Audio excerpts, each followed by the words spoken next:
Ladies and gentlemen, good day and welcome to the Cholamandalam Financial Holdings earnings call Q2 FY2024, call hosted by DAM Capital Advisors Limited. As a reminder, all participant lines will be in the listen-only mode, and there will be an opportunity for you to ask questions after the presentation concludes. Should you need assistance during the conference call, please signal an operator by pressing star, then 0 on your phone. Please note that the conference is being recorded.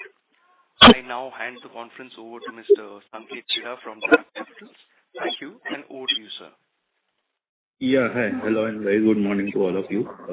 We have with us the entire management team of Cholamandalam Holdings today to discuss their Q2 FY2024 results.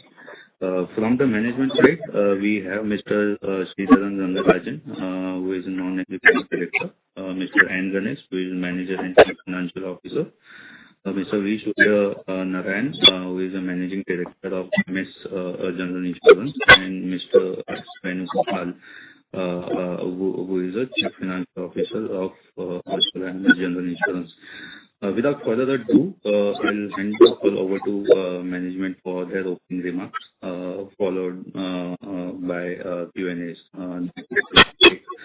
Good to you, sir. Good morning to all of you, and very happy Diwali, and in advance, Happy New Year to all of you, and Merry Christmas. I have today with me Mr. Surya Narayan, our MD, and Mr. Venugopalan, our CFO, and Ganesh, CFO of the company, with me to talk to you and address all your questions. Chola Financial Holdings received the final dividend for FY23 in this quarter. The total income for the quarter was 29 crores against 28 crores in the corresponding quarter last year. The key highlights on Cholamandalam Financial Holdings was very well covered in the call hosted by them, as well as the investor presentation they posted. I think one of the key highlights is CFCL launched a composite QIP. They issued 2,000 crores, the price of rupees 1,180 per share, and the compulsorily convertible debenture of 2,000 crores, overall aggregated to 4,000 crores. The funds from the investors were received on the first week of October 23, and the allotment was completed on 5th of October. Thereby, the capital adequacy, which was at 16.62 as of 30th September 2023, moved to 20% effective from 5th of October. I would request Surya Narayan to cover about Chola Insurance performance, and then we'll open up Q&A. Good morning, and my festive greetings to all of you. I shall now proceed to give you a brief overview of the performance of Chola MS for the quarter and the half year.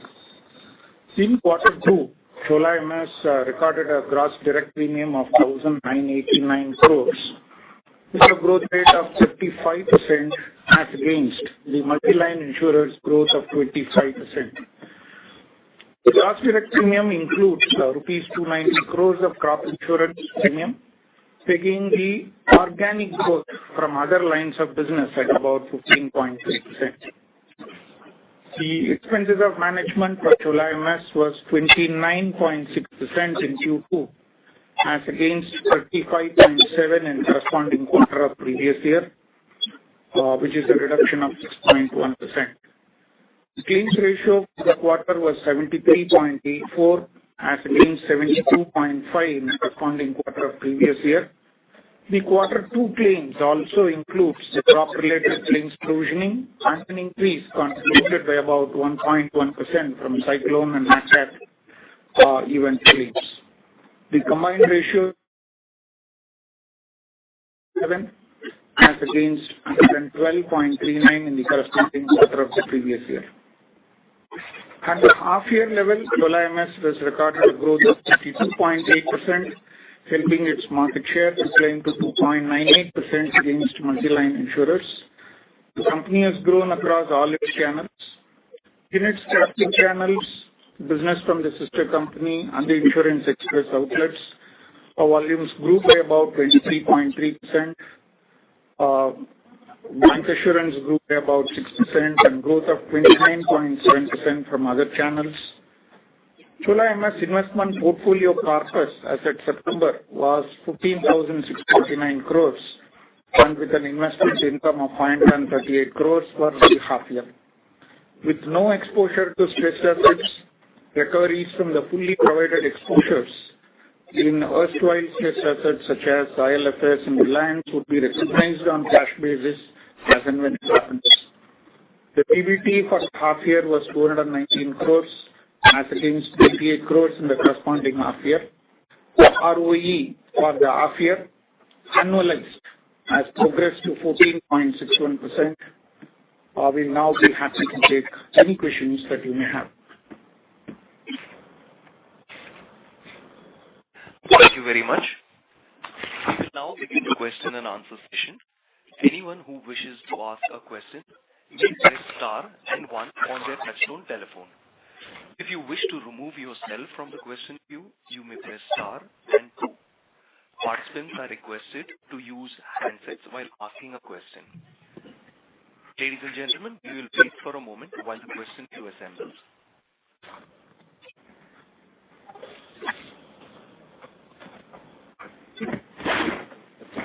The first question is from the line of Sanket Godha from Avendus Spark. Thank you for the opportunity. Sir, I have a few questions, basically. Sir, in the previous call, you said that crop we would be expected to doing around 500 odd crores, but we have done 290 crores, and crop is specifically very strong in crop insurance. So the target of 500 crores could be achieved, or this is the number what we are looking for here? That's my first question. Or if you want, then maybe I can ask a few questions, sir. Yeah. So in crop insurance, of course, you are right that the tariff is much stronger in terms of volume. I would tend to take the overall crop volumes for the year at somewhere around 450 crores is what I would expect. Okay. And the 103 company what you reported, maybe it's largely provision. So you expect it to come down below 100 or 200 kind of number? Because we just wanted to understand, given we have returned largely 80 to 110% is correct, can we expect it to improve or it to be on similar lines for the full year? We do have reinsurance protection in excess of 100, and the 103 also reflects the reinsurance protection cost. So our estimate is that it cannot worsen from this level. Okay, sir. So the second question is on health insurance. Honestly, for me, the numbers are a little concerning because your health loss ratio, if you see, it is still 85%. There was a time before COVID times we used to write this business at less than 60% loss ratio. But now, though it has improved from COVID times, but 85 seems to be still on the higher side. And given we have a decent exposure to benefit-based health, which should pull down the entire loss ratio. We just wanted to understand why is the number still relatively elevated compared to ideally it should be. Related to it, if you can give the of health broken down into benefit-based group indemnity and retail health. See, as we have been saying, Chola MS still is not so aggressive in the group employer-employee. Yeah. While we have grown, I think in the industry we are probably the second lowest in terms of the group health employer-employee volume. So that there is no fundamental shift in our stance towards employer-employee group health. Our health retail health mix is about 58% indemnity now and 40% benefit, which has been more or less the same. maybe the benefit was slightly higher at about 52 earlier. Now it's come down to about 42-43% currently. Yeah. In the indemnity health, you are right in that some of the, especially the public sector bank portfolios have behaved quite differently in this quarter. So we have been pursuing for another round of price change, which is under discussion. So we should hopefully be able to push them through the current quarter. Okay. So, with 40% as benefit based, ideally we would like to have it below 70 as a loss ratio. So just wondering, can we expect maybe not currently or next year to have similar kind of a loss ratio in health, or it will remain your comfort zone is 80, or you expect it to go below 80? We would certainly expect the LR to come down as a combination of two factors, both arising out of the price correction in the indemnity side as well as volume increase in the benefit side. So together we do expect that the overall blended LR should come down. Okay, sir. And sir, two more questions. So on solvency, now it has come to 189%. Honestly, the growth has been very strong, probably higher than your ROEs what you deliver. So it has consumed your capital. So just wondering, given it is 189, any way to manage this solvency, or you think, if you sustain the current growth, except of which is around 62 for the half, then any plans to infuse capital to sustain growth, or how you are thinking on these lines? See, you are aware, Sanket, that we do, when push comes to shove, we do have the option of augmenting prior to capital. Yeah. So the revised norm gives us some more headroom by which we can certainly rise without disturbing the capital structure. So I think at the appropriate time, the board may consider relevant measures based on our own business plans. Got it, sir. And on UAM, you highlighted in your initial remarks that UAM came below 50%. But largely it happened maybe because you did a decent amount of crop in the current quarter as a mix. But naturally crop contribution to second half would be lower. So the UAM of 30 can be still achieved for the full year, or it's more on a 25 target to achieve an UAM below 50? I think what I would like to say is that we are doing better than what we had even committed both to the board as well as to the regulators. You are right in that the crop has given us that advantage in terms of a lower UAM, and with a lower government business in H2. So we could see the UAM rise from the current level, but you will still see a good reduction from our previous year's level. At this point, I would only like to say is that we are trying to converge to the guidance that we have given both to our board as well as to the regulator. Okay. Last one, your combined is 110.5 for the half. Just I wanted to understand if it is expected. I think you gave it at the start of the year to be closer to 105, 106 kind of a number. You delivered it much better number in quarter last year. So just wondering, this number, how do we see, and it will be driven by better loss ratio from the current levels, or you expect the expense ratios to improve ultimately, and we can get closer to this thing? And honestly, this question I'm asking because we don't have motor TP price hike. There is a possibility that motor TP price hike might not be taken care for because it's an election year. So just your thoughts on how combined will move considering these points. You would have noticed that Cholamandalam reports a motor TP loss ratio which is fairly secular across the quarters. Yeah. And we do not have any volatility in motor TP provisioning between the quarters. Right. we take the annual view and then keep providing for it through the period. So that's been our methodology over the years, followed quite consistently. On the COR, you will find that even at the half year's level, so about 1.2% or so is the impact of the NatCat events. While these are expected in the insurance business, but this is still, you could consider it as an exceptional kind of a charge that has come in the current year. If I remember right, we had only given a guidance of somewhere around 107, not 105, 106 as you mentioned, and I think we are probably still, it's possible in the current year. And next year, sir, given the price hike might not be there for the last quarter. This industry is such a fluid situation where things keep changing. I think we won't hazard to give any indication of COR for next year and thereafter. But the point that you mentioned on motor third party is quite valid. The industry has received a very paltry correction over the last 4 years, and it's perhaps a pressing need now for some correction to happen at the earliest. Perfect, sir. That's it from my side. If there are any questions, I'll come back in queue. Thank you. Thank you.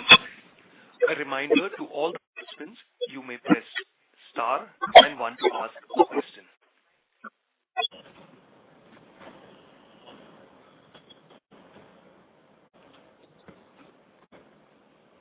A reminder to all the participants, you may press star and 1 to ask a question. Ladies and gentlemen, we will wait for a moment while the question queue assembles. The next question is from the line of Nidesh, who's from Investec. Please go ahead, sir. Thanks for the opportunity. So in the motor on-limit segment, our loss ratios are around 73-74%. And my belief is that these sort of loss ratios will be a very low ROE or negative ROE business for us. So how are we thinking about this line of business and what is the desired level of loss ratio in this segment for us? Yeah, if you look at the page where we have shown the LR, page 54. Yeah, page 54 of the presentation deck. You will see that the motor ODLR, I will answer it in 2 parts. First, the motor own damage section and the motor TP section. The own damage section, you will notice even the footnote that from Q1 level of 74.9, it's come down to 72.7 in Q2. And even if you look at the previous years, from a H1 level of 73, it came down to 71.7 by the end of the year. So generally, we have seen that the H2 road LRs are lower, and we see that pattern going that way even as we even for the current year. So most of the loss ratios, one can say that on a steady state basis, one can reasonably expect it to be about 67, 68 is what one can expect. For TP, I just answered the previous question of Sanket of explaining the situation. So that until I think we see the price increase really happening, we can't see a LR lower than that.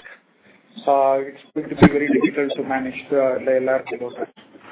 On the ROE from motor, you will find that it is motor which gives the investment accretion.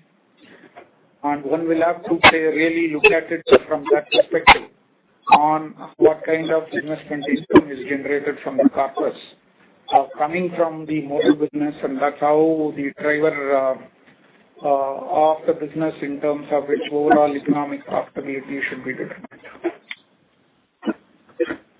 Yep, sure. So there the investment book is largely coming from motor third party. So I was just thinking on the next segment where the LRs are reasonably high and float is also much lower. And hence at current level it may not be very profitable business on a standalone basis. But yeah, point 27. So the second is, if you can share the mix of two-wheeler, cars and private cars and commercial vehicles. Yeah, we at this point in time, we have a private car mix which is running at about 41-42%. Then is there in page 56.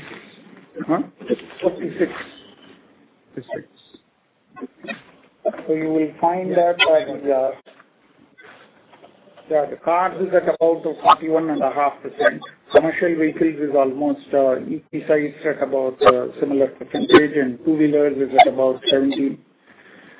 We will find that the festive season is largely a two-month season, so you will find the two-wheeler inching up perhaps to about 18.5 by end of the year. This is more likely to be the composition. So what you see is over a period of time now the weight on commercial vehicles has now come down to about around the mid-40s, and the rest is cars and two-wheelers. But given our channel mix, our own sister company association and otherwise, we expect this mix to more or less stay at this level, maybe plus another 2 percentage points this way that way. Understood. So lastly, any comments on the competitive intensity in the private car segment? How the competitive environment in terms of pricing and payouts?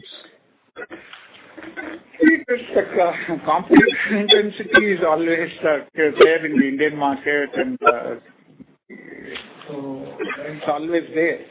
And what we are seeing is that some players are behaving very sensibly given the higher loss ratios. Accordingly, the pricing and payout has been tweaked.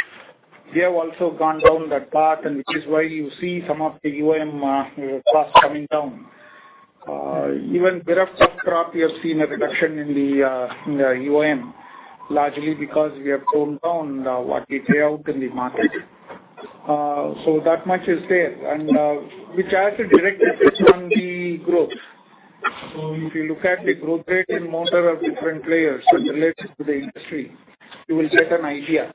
For us, the motor volume growth in Q2 was 13.5%. The industry growth was 13.9%. So we are just keeping pace with the industry growth, not really wanting to be aggressive in a highly competitive environment. Sure. That's it for my side. Thank you. Thank you. Before we take the next question, a reminder to all the participants that you may press star and one to ask a question. The next question is from the line of Anand from White Oak. Please go ahead. Thank you for the opportunity. So I just wish to understand of the vehicles that CIFC finances, what is our market share in the insurance that those vehicles, and how has that number been trending over, let's say, last few years? See, you would notice that in the motor space, Chola MS has almost a 5.5% market share. And it is well diversified, while CHCL is a large component. Our channels are really wide in terms of our agency presence, our own Chola Insurance Express outlets, the OEM business, the other financial business. And as we have disclosed somewhere, our volume from CHCL is roughly about 10% of the overall top line. So that's not just motor, it's also across multiple lines of business.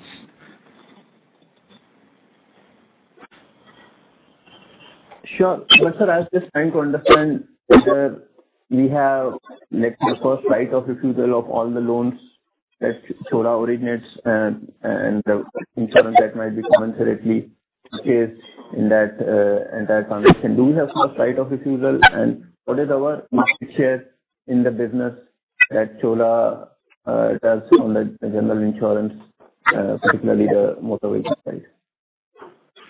I have addressed this question even in one of the earlier calls, where I've clarified that when it comes to the new vehicle financing by CFCL, even their say or their hold would be limited because their business would go through the dealer network, which is part of the OEM program. So, their ability to offer multiple options, including Chola MS, would be higher in a used vehicle financing. And I should say that our penetration level in used vehicle is fairly good and growing. Sure. Thank you. Thank you. A reminder to all the participants, you may press star and one to ask a question.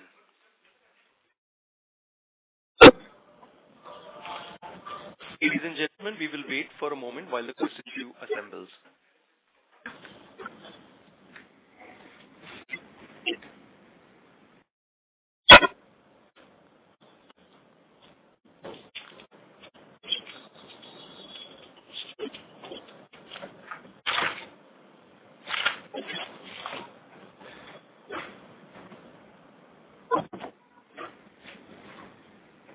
A reminder to all the participants, you may press star and one to ask a question.